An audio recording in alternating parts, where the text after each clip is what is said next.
Hello friends, welcome to the new episode of my channel. আমি Prince. তো আজকে বেশ কয়েকটা ব্যাপার নিয়ে কথা বলবো এই ভিডিওতে। একদম প্রথম যেটা নিয়ে বেসিক্যালি কথা বলবো সেটা হচ্ছে বড়ে মিয়াঁ ছোটে মিয়াঁ নিয়ে। তো বড়ে মিয়াঁ ছোটে মিয়াঁ ট্রেলার রিলিজ করেছে এবং তারপর থেকে অনেক লোকের ট্রেলারটা ভালো লেগেছে। বেসিক্যালি আমি যেটা লক্ষ্য করছি কি, নিউট্রাল অডিয়েন্স কিন্তু ভালো রিয়াকশন দিচ্ছে। আমি কমেন্ট চেক করছিলাম বিভিন্ন যারা রিভিউয়ার তাদের, বা যারা যে ট্রেলার এসছে সেখানেও কমেন্ট চেক করছিলাম। নিউট্রাল অডিয়েন্সের তো একটা রিয়াকশন থাকে, তো সেই রিয়াকশনটা কিন্তু বেশ ভালো এসছে, কারণ সিনেমাটার কনসেপ্টে যেহেতু নতুন এবং অক্ষয় কুমার অনেকদিন পর পুরো অ্যাকশন মোডে ফিরছে।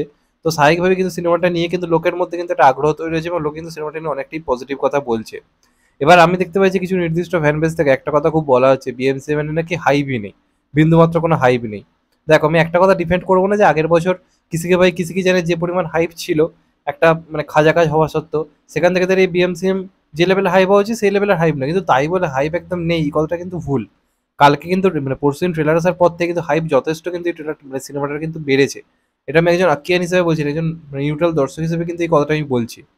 তো আপনারা যদি এখন পাঠান বা জওয়ানের এইগুলোর ট্রেলারের ভিউজের সঙ্গে যদি তুলনা করেন তাহলে বোকামি হবে। তার কারণ হচ্ছে, প্রথম কথা বলি, পূজা এন্টারটেনমেন্ট খুব একটা কিন্তু বড় চ্যানেল নয়, এই চ্যানেলে কিন্তু দর্শক খুব একটা অ্যাক্টিভ নয়। তাই কারণে দেখবেন প্রথম দিন যখন ট্রেলার আসে রিচ পেতে কিন্তু দেরি হয়েছিল। এমনকি যখন ট্রেলার আপনি সার্চ করছিলেন তখন দেখবেন বিভিন্ন রিভিউয়ারদের রিভিউ আগে চলে আসছে, ট্রেলার খুঁজে পাওয়া যাচ্ছে না। তার কারণ হচ্ছে ওই চ্যানেলের রিচটা সেই লেভেলের কিন্তু নয়। এবার এই একই ট্রেলার যদি টি সিরিজ বা YRF বা রেড চিলিজ বা জি মিউজিক এই সমস্ত চ্যানেলে আসতো, অনেকটা বেশি রিচ পেতো। তার কারণ হচ্ছে এই চ্যানেলগুলোর সাবস্ক্রাইবার অনেক অনেক বেশি, সেখান থেকে দেখে কিন্তু এই চ্যানেলটার পূজা এন্টারটেনমেন্টের সাবস্ক্রাইবার অনেক কম। তা সত্ত্বেও আমি বলবো মোটামুটি একদিন পর থেকে কিন্তু এটা রীতিমতো ট্রেন্ডিং আছে এবং এখন কিন্তু অলরেডি প্রায় 25 মিলিয়ন ভিউজ কিন্তু শুধুমাত্র ইউটিউব থেকে পেয়ে গেছে। এবার স্বাভাবিকভাবেই এটা কখনোই আপনি আশা করতে পারবেন না যে জওয়ান পাঠান এগুলো ট্রেলারের রেকর্ড ব্রেক করে দেবে, কারণ এই মানে চ্যানেলটা খুব একটা বড় চ্যানেল, এটা তো অবশ্যই একটা বড় কারণ, অবশ্যই।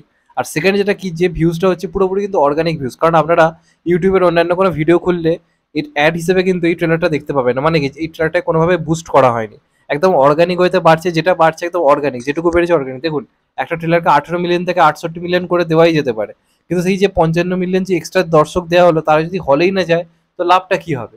তো সেক্ষেত্রে যেটুকু দর্শক লোকে দেখছে সেটুকু দর্শক যদি হলে যায় তার থেকে ভালো কিছু হতে পারে না।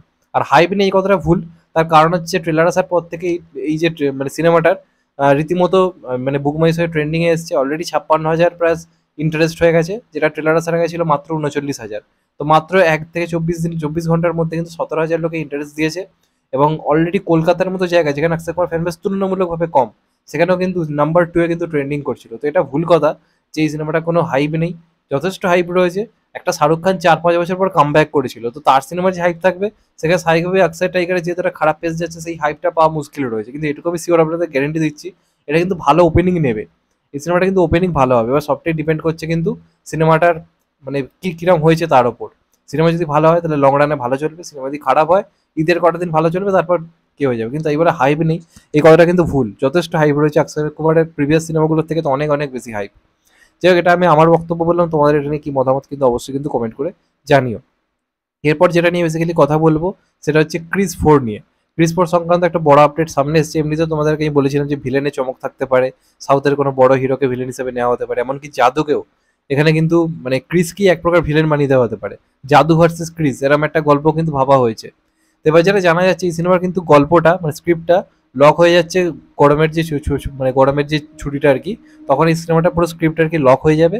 এবং খুব সম্ভবত এই বছরের শেষ দিক থেকে, এই বছরের শেষ দিক থেকে তো শুটিং স্টার্ট করে দেবে ঋত্বিক রোশন ওয়ার 2 এর শুটিং কমপ্লিট করার পর।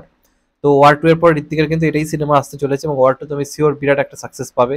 ঋত্বিকের একটা কেরিয়ারে বিরাট বড় একটা মানে হিউজ একটা বুস্ট মানে সে করে ফেলবে। তারপর যদি ক্রিস 4 আসে তাহলে তো ঋত্বিককে এখন আর আটকানোই যাবে না। তো দেখা যাক ফাইনালি কি হয়, আশা করছি বিরাট কিছু একটা আমরা পাবো। অপেক্ষার মানে কি বলবো অবসান রীতিমতো ঘটতে চলেছে। জাস্ট এবার অ্যানাউন্সমেন্টটা হয়ে যাক মানে কোনো একটা পোস্টারের মাধ্যমে, তাহলে আর দেখতে হবে না, সোশ্যাল মিডিয়ায় আগুন লেগে যাবে। আর এরপর দুটো সাকিব খানের আপডেট তোমাদেরকে দেবো, আপডেট আছে বলেই দিচ্ছি, নাহলে কিন্তু ভিডিও করতাম না, মন করা ভিডিও আমি করি না। আপডেট পেয়েছি যে কারণে মনে হলো ভিডিও করা দরকার, যে কারণে করছি। প্রথম যে আপডেট সেটা হচ্ছে সাকিব খানের সিনেমা রাজকুমার নিয়ে। এবং তার আগে একটা কথা বলি, আজকে সাকিব খানের জন্মদিন। এই কথাটা আমার বলতে কোনো দ্বিধাবোধ নেই, দেখো আমি নিজে সাকিব খানের হিউজ ফ্যান কখনোই নয়, নিজেকে আজ বলবো না। আমার যে চ্যানেলে সাকিব খানের প্রচুর ভিউজও আছে, তাও আমি বলে দেবো না যে সাকিব খানের বিরাট বড় ফ্যান, কারণ যেটা প্রথম থেকে নই সেটা আমি বলতে পারবো না। কিন্তু হ্যাঁ, কোনো সিনেমা ভালো লাগলে অবশ্যই ভালো বলবো। তবে এটা নিয়ে কোনো সন্দেহ নেই যে বাংলাদেশে সাকিব খানের জনপ্রিয়তার ধারে কাছে কেউ নেই এবং একটা হিউজ তার ওখানে স্টারডম রয়েছে। টানা 25 বছর ধরে তিনি ইন্ডাস্ট্রি চালাচ্ছেন, ওটা নিয়ে কোনো কথাই হবে না। তো ওনাকে জন্মদিনের অনেক শুভেচ্ছা ও ভালোবাসা। ওনার নতুন বছর থেকে ওনার কেরিয়ারে একটা নতুন মাইন্ডফলক তৈরি হোক, উনি বড় বড় হিট দিন, এটাই চাইবো। তো এখন যেটা নিয়ে বেসিক্যালি কথা বলবো, দুটো আপডেট নিয়ে। প্রথমটা হচ্ছে রাজকুমার সিনেমার একটা রোমান্টিক ট্র্যাক আজকে আসতে চলেছে বাংলাদেশি সময় ঠিক 7টার সময়, অর্থাৎ ভারতে কিন্তু 6:30টায় গানটা মুক্তি পাবে।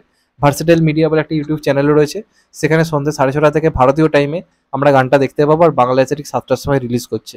তো দেখা যাক গানটা কেমন হয়। এই গানটার তো রিপোর্ট শুনেছি বেশ ভালো, এবং গানটা নিয়ে খুব বড় স্কেলে শ্যুটও করা হয়েছে। তো দেখা যাক ফাইনালি কেমন হয়। আপাতত গানটার যে ফার্স্ট লুক কালকে ছাড়া হয়েছে, তো এটা আমরা এর আগেও দেখেছি সাকিব খানের বরফের মধ্যে দাঁড়িয়ে ছিল যে লুকটা।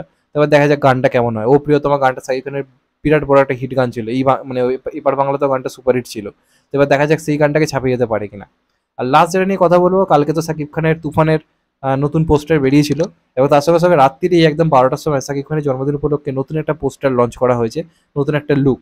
এবং এই লুকটা কিন্তু আমার আগের পোস্টারটার থেকেও ভালো লাগে। দেখুন, আগের পোস্টারটা খানিকটা এডিট ভার্সন ছিল, দেখে বোঝা যাচ্ছিল যে খানিকটা এডিট করা, অবশ্যই রিয়েল লুক, কিন্তু সেটা এডিটিং ভার্সন ছিল।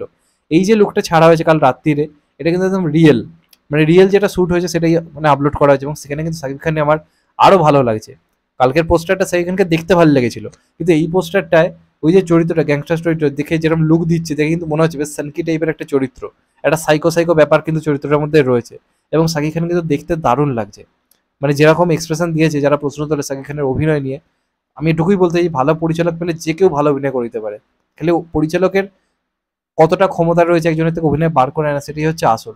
তো যেহেতু রাইয়ান রাফি ডাইরেক্টর, তো আমরা সাকিব খানের এক্সপ্রেশনও কিন্তু বড় পরিবর্তন দেখতে পাচ্ছি। অন্যান্য সিনেমা সাকিব খানের এক্সপ্রেশন দেখুন, আর এই পোস্টারটা সাকিব খানের জাস্ট একটা এক্সপ্রেশন, মানে আলাদা লেভেলের, অন্য লেভেলের, দারুণ লাগছে সাকিব খানকে। একটা রিয়েল একটা র ট্রিটমেন্ট দেওয়া হয়েছে পোস্টারটার মধ্যে, এবং এই পোস্টারটা কিন্তু আমার মনে হয় যে পোস্টারটা কাল এসেছিল তার থেকেও বেটার লাগছে। এটা আমার মনে হয় আরও মানে ভালো একটা পোস্টার হয়েছে, এবং সাকিব খানকে খুব ন্যাচারাল লাগছে জিনিসটাতে, এবং আমার লুকটা কিন্তু বেশ ভালো লেগেছে। তো এবার দেখা যাক তুফানের ভিলেন যিশু সেনগুপ্ত, এগুলো তো শুনতে পাচ্ছি, এগুলোর এক এক করে পোস্টার আসে কিনা, এবং আজকে তুফান মানে রাজকুমারের গানটা কেমন হয় দেখা যাক।